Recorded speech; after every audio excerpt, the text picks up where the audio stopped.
High, আমি শিমুল। আপনারা দেখছেন মুভির গল্পস্বল্প চ্যানেল থেকে আরও একটি মুভির এক্সপ্লেনেশন। মানুষ আর প্রাণীর ডিএনএ মিশিয়ে এক ভয়ঙ্কর এক্সপেরিমেন্ট, যা পরবর্তীতে পুরো মানবজাতির জন্য সবচেয়ে বড় হুমকি হয়ে ওঠে। আর এই সর্বনাশের শুরু হয়েছিল দুই বিজ্ঞানী থেকে, যারা ছিলেন স্বামী ও স্ত্রী।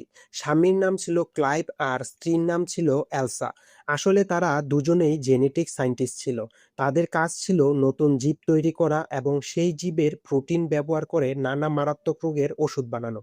সম্প্রতি তারা একটি নতুন পুরুষ জীব তৈরি করেছিল। এর আগে তারা একটি নারী জীবও বানিয়েছিল। যখন এই দুই জীবকে একসাথে আনা হয়, তারা একে অপরের সাথে খুবই স্নেহপূর্ণ আচরণ করতে শুরু করে। এটা দেখে ক্লাইভ আর এলসা বুঝতে পারে যে তাদের এক্সপেরিমেন্ট পুরোপুরি সফল হয়েছে। মানে এখন জীবগুলো নিজেরাই বংশবৃদ্ধি করতে পারবে। কিন্তু তারা একেবারেই আন্দাজ করতে পারেনি যে এই সাফল্যই একদিন সবচেয়ে বড় বিপদে পরিণত হবে। এরপর তারা তাদের কোম্পানির মালিকের কাছে যায় এবং পুরো এক্সপেরিমেন্টের কথা জানায়। তারা বলে যে আমরা অনেক প্রাণীর ডিএনএ মিশিয়ে একবারে নতুন প্রজাতি তৈরি করেছি এবং এর প্রোটিন দিয়ে বড় বড় রোগের চিকিৎসা করা সম্ভব। কিন্তু আমাদের কাছে আরো বড় আইডিয়া আছে। যদি মানুষ আর প্রাণীর ডিএনএ মিশিয়ে দেওয়া যায়, তাহলে একেবারে নতুন প্রজাতি তৈরি হবে এবং হয়তো মেডিকেল সায়েন্সে বিশাল পরিবর্তন আসবে। কিন্তু তাদের মালিক এতে একেবারেই রাজি হয় না। তিনি বলেন যে কোম্পানি এখন এই গবেষণা এগিয়ে নেবে না। আপাতত ফোকাস থাকবে সেই জীবগুলো থেকে ওষুধ বানানোর দিকে, যেগুলো তোমরা ইতিমধ্যেই তৈরি করেছ। যদি সেটা সফল হয়, পরে অন্য গবেষণা করা যাবে। এটা শুনে ক্লাইভ এলসা খুব হতাশ হয়ে যায়, কারণ তারা শুধু ওষুধ বানানোর জন্য নয়, বরং নতুন কিছু সৃষ্টি করার জন্যই বিজ্ঞানী হয়েছিল। তাই তারা ঠিক করে যে এই গবেষণা তারা গোপনে চালিয়ে যাবে, কিন্তু এর জন্য তাদের দরকার ছিল মানুষের ডিএনএ। এলসা কোথাও থেকে একটি মানুষের ডিএনএ নিয়ে আসে। ক্লাইভ তাকে জিজ্ঞাসা করে এটা কার ডিএনএ, কিন্তু এলসা শুধু বলে যে এটা এক অজানা মানুষের। এরপর তারা গোপন ল্যাবে শুরু করে প্রকৃতির বিরুদ্ধে এক ভয়ঙ্কর খেলা। তারা সেই মানুষের ডিএনএকে প্রাণীর ডিএনএর সাথে মিশিয়ে নতুন এক্সপেরিমেন্ট শুরু করে। দিনরাত চেষ্টা করেও তারা সফল হতে পারে না। এতে তারা খুবই হতাশ হয়। কিন্তু একদিন এলসা আরও একটি ডিএনএ নিয়ে আসে। যদি আমাদের এক্সপেরিমেন্ট সফল হয়, তাহলে এই ডিএনএর কারণেই হবে। অবশেষে তাদের নিরলস পরিশ্রমের পর সেই মুহূর্ত আসে, যখন মানুষ আর প্রাণীর ডিএনএ সফলভাবে মিশে যায়। এখন তাদের হাতে একবারে নতুন জেনেটিক ডিএনএ তৈরি হয়েছে। কিন্তু সমস্যা ছিল, এমন এক্সপেরিমেন্ট পুরোপুরি বেআইনি। তাই ক্লাইভ এগোতে চায় না, কিন্তু এলসা একেবারেই থামতে চায় না। সে নতুন ডিএনএকে বিশেষ ল্যাবের এক মেশিনে ঢুকিয়ে দেয়। সেই মেশিনে কোনো ডিএনএ দিলে ধীরে ধীরে নতুন জীব তৈরি হতে থাকে। ক্লাইভ তাকে বলে, আমরা হয়তো ভুল করেছি। কোনো জীবকে জন্ম দিয়ে পরে তাকে মেরে ফেলা ঠিক নয়। যদি এর ভেতরে মানুষের ডিএনএ থাকে, তাহলে সে আমাদের মতো আচরণ করতে পারে। তখন কি আমরা তাকে সাধারণ প্রাণীর মতো মেরে ফেলতে পারবো? কিন্তু এলসা তাকে বোঝায়, এই পৃথিবীতে প্রতিদিন হাজারো মানুষ জন্মায় আর মারা যায়। যদি এই এক্সপেরিমেন্টের কারণে লাখো মানুষের জীবন বাঁচানো যায়, তাহলে এই ঝুঁকি নেওয়া জরুরি।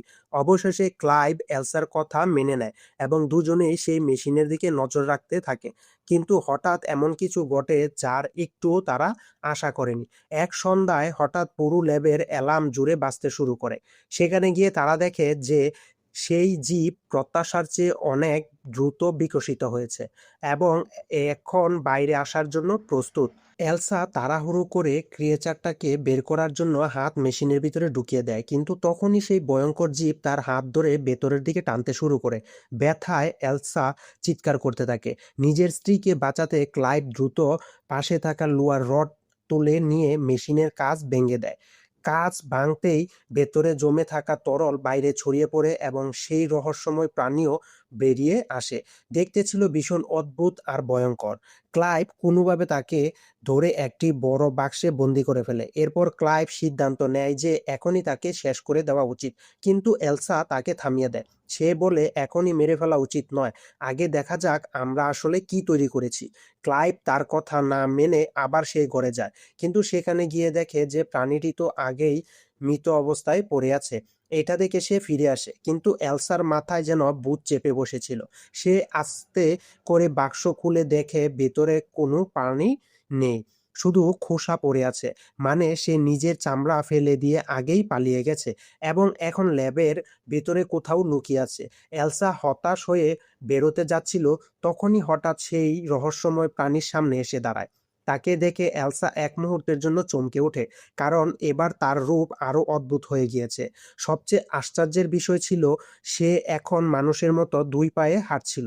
বাইরে থেকে ক্লাইভ তাকে দেখে দ্রুত এলসাকে ডাকতে থাকে, তাড়াতাড়ি বেরিয়ে আসো, আমি পুরো ঘরে বিষাক্ত গ্যাস ছেড়ে দেব। কিন্তু এলসা তার কথা শুনে না। সে ধীরে ধীরে প্রাণীর কাছে যায় এবং তাকে আশ্বস্ত করে যে আমি তোমাকে কোনো ক্ষতি করব না, তাই আমাকে ভয় পাওয়ার দরকার নেই। এটা দেখে প্রাণীও ধীরে ধীরে তার কাছে আসে এবং আক্রমণ না করে তার হাত শুকতে থাকে। ঠিক তখনই পিছন থেকে ক্লাইভ লোহার রড নিয়ে হাজির হয়। রড দেখে প্রাণীটি রেগে যায়। এটা দেখে ক্লাইভ আর এলসা দ্রুত ঘর থেকে বেরিয়ে আসে। বাইরে এসে ক্লাইভ বলে, এবার অনেক হয়েছে, আমি তাকে বাঁচতে দেব না। কিন্তু এলসা বুঝায়, আগে তাকে অজ্ঞান করে পরীক্ষা করি, আমি দেখতে চাই আমাদের এই পাগলামির ফল কি হয়েছে। তারা বিশেষ গ্যাস ছেড়ে প্রাণীটিকে অজ্ঞান করে ফেলে এবং পরীক্ষা শুরু করে। পরীক্ষায় তারা জানতে পারে যে এটি একটি নারী জীব। কিন্তু সবচেয়ে আশ্চর্যের বিষয় ছিল সে সাধারণ জীবের মতো নয়, বরং খুব দ্রুত বিকশিত হচ্ছিল। যেখানে একজন মানুষকে বড় হতে প্রায় ২০ বছর লাগে, সেখানে এই প্রাণী কয়েক মাসের মধ্যেই পুরোপুরি তরুণী হয়ে ওঠে। একই সাথে তার জীবনচক্রও খুব ছোট ছিল, মানে অল্প সময়ে সে বড় হবে এবং তারপর নিজে থেকেই মারা যাবে। এরপর ধীরে ধীরে সময় এগুতে থাকে। সেই রহস্যময় জীব দ্রুত বড় হতে শুরু করে, তার হাত পা পুরোপুরি গড়ে ওঠে। বিভিন্ন প্রাণীর ডিএনএ থাকার কারণে তার শরীরে অনেক অদ্ভুত ক্ষমতা দেখা দেয়। তার একটি লম্বা ও ভয়ঙ্কর লেজও তৈরি হয়, যার এক আঘাতে সে কাউকে মুহূর্তে মেরে ফেলতে পারত। অন্যদিকে এলসা ধীরে ধীরে তার সাথে আবেগভাবে জড়িয়ে পড়তে থাকে। সে তাকে নিজের হাতে খাবার খাওয়ায়, তার সাথে খেলতো এবং মানুষের মতো ছোট ছোট জিনিস শেখাতে শুরু করে। একদিন এলসা তার সামনে কিছু অক্ষর রাখে এবং বলে, এগুলো সাজিয়ে আমার নাম বানাও। কিন্তু সেই জীব এলসার নাম বানানোর বদলে শুধু নাম লিখে দেয়। আসলে সে এলসার পোশাকে এই নাম লেখা দেখেছিল। এটা দেখে এলসা খুব খুশি হয়, কারণ সে বুঝতে পারে যে এই জীব জিনিস মনে রাখতে পারে। ঠিক তখনই ক্লাইভ সেখানে এসে যায়, কিন্তু সে এখনো এই জীবটাকে একেবারেই পছন্দ করতো না। সে এসলাকে বলে, এই প্রাণীটিকে ভেতরে রাখো এবং এর লেজ ভালোভাবে লুকিয়ে রাখো, কারণ এর লম্বা লেজ কাউকে ভয় পাইয়ে দিতে পারে। কিন্তু এলসা তাকে থামিয়ে দেয় এবং বলে, এটিকে প্রাণী বলো না। ক্লাইভ জিজ্ঞাসা করে, তাহলে এটিকে কি বলবো? তখন এলসা বলে, এর নাম হবে ড্রেন, কারণ সে নার্ভ লিখেছিল আর উল্টে দিলে সেটা ড্রেন হয়। এভাবেই এলসা তাকে নাম দেয়। কিন্তু ক্লাইভ কোনোভাবেই ড্রেনকে বাঁচিয়ে রাখতে চাইছিল না। সে তাকে কথায় ফাঁসিয়ে পানিতে ডুবিয়ে মারার চেষ্টা করে, কিন্তু কিছুই হয় না। ড্রেন পানির ভেতরেও সহজে শ্বাস নিতে থাকে। এটা দেখে তারা দুজনেই অবাক হয়ে যায়। তারা বুঝতে পারে যে এই জীব সাধারণ প্রাণীর মতো নয়। কিছুদিন পর ক্লাইভের বায়ু সেখানে এসে যায়। তখন তারা দুজনেই বুঝতে পারে যে ল্যাবে তাকে বেশি দিন লুকিয়ে রাখা সম্ভব নয়। তাই তারা ড্রেনকে একটি বাক্স ভরে শহর থেকে দূরে একটি পুরনো ফার্ম হাউসে নিয়ে যায়, যাতে কেউ তার অস্তিত্ব জানতে না পারে। অন্যদিকে কোম্পানিতে তাদের প্রথম তৈরি করা জীবের প্রেজেন্টেশন দিতে হতো, তাই তারা তাদের পুরুষ ও নারী জীবকে কোম্পানির মালিকের সামনে নিয়ে আসে, যেটি এখন পুরো বিশ্বের সামনে দেখানো হবে। কিন্তু যখন তাদের একসাথে আনা হয়, ভালোবাসার বদলে তারা একে অপরের উপর প্রাণঘাতী আক্রমণ করে। লড়াই এত ভয়ঙ্কর হয় যে কিছুক্ষণের মধ্যেই দুজনে মারা যায়। এই দুর্ঘটনায় কোম্পানির কোটি কোটি টাকার ক্ষতি হয়। সবাই হতবাক হয়ে যায়। ক্লাইভ আর এলসাও বুঝতে পারে না কেন এমন হলো। তদন্তে তারা জানতে পারে যে নারী জীবটি প্রকৃতিকে ফাঁকি দিয়ে নিজের জেন্ডার বদলে ফেলেছিল এবং পুরুষে পরিণত হয়েছিল। আসলে তার ভিতরে এমন এক প্রাণীর ডিএনএ ছিল যে প্রয়োজনে নিজের জেন্ডার পরিবর্তন করতে পারে। কিন্তু ড্রেনের যত্ন নিতে ব্যস্ত থাকার কারণে ক্লাইভ আর এলসা এই পরিবর্তনের দিকে একেবারেই নজর দিতে পারেনি। আর এই অবহেলার কারণে তারা তাদের সবচেয়ে গুরুত্বপূর্ণ প্রজেক্ট হারিয়ে ফেলে। এদিকে ড্রেন এখন অনেক বড় হয়ে গিয়েছিল। এলসা তাকে একেবারে নিজের মেয়ের মতোই রাখতে শুরু করেছিল। সে তাকে ছোট বড় সবকিছু শেখাতো এবং ভালোবাসতো। কিন্তু একদিন ড্রেন ফার্ম হাউস থেকে বেরিয়ে জঙ্গলে চলে যায়। ক্লাইভ আর এলসা যখন তাকে খুঁজতে খুঁজতে সেখানে পৌঁছায়, তখন তারা দেখে ড্রেন একটি খরগোশকে মেরে খাচ্ছে। এটা দেখে তারা তাড়াতাড়ি তাকে আবার ফার্ম হাউসে নিয়ে আসে। কিছুক্ষণ পর এলসা তাকে খাবার দিতে আসে, কিন্তু ড্রেন সেই খাবার না খেয়ে অক্ষরের ব্লক দিয়ে বোর্ডে লিখে দেয় যে সে এখানে দমবদ্ধ অনুভব করছে এবং বিরক্ত হয়ে গেছে। এটা বলেই সে রাগে পুরো ঘরে ভাঙচুর শুরু করে। তারপর এক লাফে ছাদ ভেঙে বাইরে বেরিয়ে যায়। ক্লাইভ আর এলসা তার পেছনে ছুটে যায়। বাইরে এসে তারা দেখে ড্রেনের শরীর থেকে বড় বড় পাখা বেরিয়ে এসেছে এবং সে উঠতে চলেছে। তখন ক্লাইভ তাকে থামিয়ে বলে, থামো, আমরা তোমাকে ভালোবাসি, আমাদের তোমার দরকার, আমরা তোমাকে আমাদের কাছেই রাখবো। এটা শুনে ড্রেন শান্ত হয়ে যায় এবং ধীরে ধীরে তার পাখা শরীরের ভিতরে চলে যায়। এখন তার মস্তিষ্ক আরো উন্নত হয়ে গেছে, সে মানুষের কথা বুঝতে পারছিল এবং ভালো মন্দের পার্থক্য করতে পারছিল। কিন্তু এর মধ্যেই আরেকটি ঘটনা ঘটে। ড্রেনের মনে ক্লাইভের প্রতি আকর্ষণ জন্মাতে শুরু করে, অথচ ক্লাইভ সবসময় তার থেকে দূরে থাকতো। একদিন ক্লাইভ ড্রেনের ফাইল দেখতে গিয়ে জানতে পারে যে তার ভেতরে যে মানুষের ডিএনএ ব্যবহার করা হয়েছে সেটা কোনো অজানা মানুষের নয়, বরং এলসার নিজের ডিএনএ। এই সত্য সামনে আসতেই ক্লাইভ প্রচন্ড রেগে যায়। সে বলে, তোমার এটা একেবারেই করা উচিত হয়নি। তুমি এত বড় সত্য আমার কাছ থেকে কেন লুকালে? তুমি নিজের ডিএনএ দিয়েই শয়তানকে জন্ম দিয়েছ। এটা বলে সে রাগে সেখান থেকে চলে যায়। এখন ধীরে ধীরে এলসারও ড্রেনের প্রতি আগের মতো টান থাকলো না। তার মনে হতে লাগলো যে ড্রেন হয়তো তার স্বামীকে ছিনিয়ে নিতে পারে। এর মধ্যেই ড্রেন একটি বিড়াল পায়, কিন্তু এলসা সেটা কেড়ে নেয়, কারণ তার ভয় ছিল যে ড্রেন আবার খরগোশের মতো বিড়ালটিকে মেরে ফেলবে। কিন্তু পরের দিন সে আবার বিড়ালটি ড্রেনকে ফিরিয়ে দেয়, কিন্তু পরক্ষণেই ড্রেন তার ধারালো লেজ দিয়ে বিড়ালের গলা ছিদ্র করে তাকে মেরে ফেলে। এটা দেখে এলসা প্রচন্ড রেগে যায় এবং তাকে জোরে চড় মারে। চড় খেয়ে ড্রেনও রেগে এলসার উপর ঝাঁপিয়ে পড়ে, কিন্তু আক্রমণ না করে সে এলসার গলায় ঝুলানো চাবি খুলে নেয়। এখান থেকেই ক্লাইভ আর এলসা বুঝতে পারে যে ড্রেন আর আগের মতো নেই। তার ভেতরে এমন পরিবর্তন আসছে যা ভবিষ্যতে ভয়ঙ্কর হতে পারে।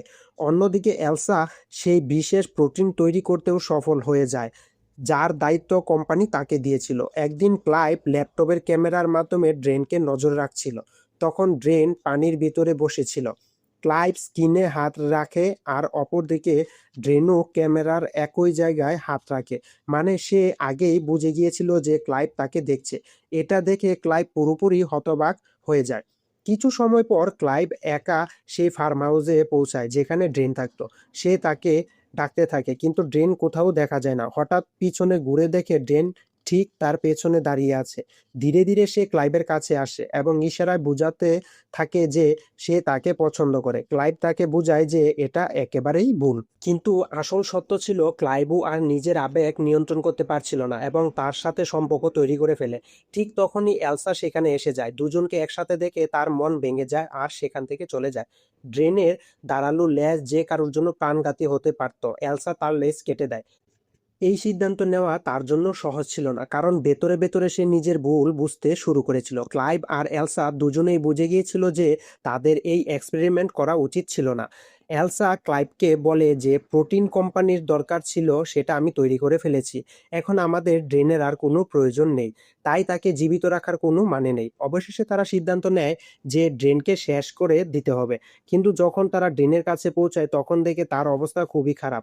তার লাইফ সার্কেল শেষ হতে চলেছে এবং তাদের চোখের সামনে সে মারা যায়। এরপর তারা তাকে ফার্ম হাউসের পাশে মাটিতে কবর দেয়, কিন্তু গল্পের সবচেয়ে বড় মোড় তখনও বাকি ছিল।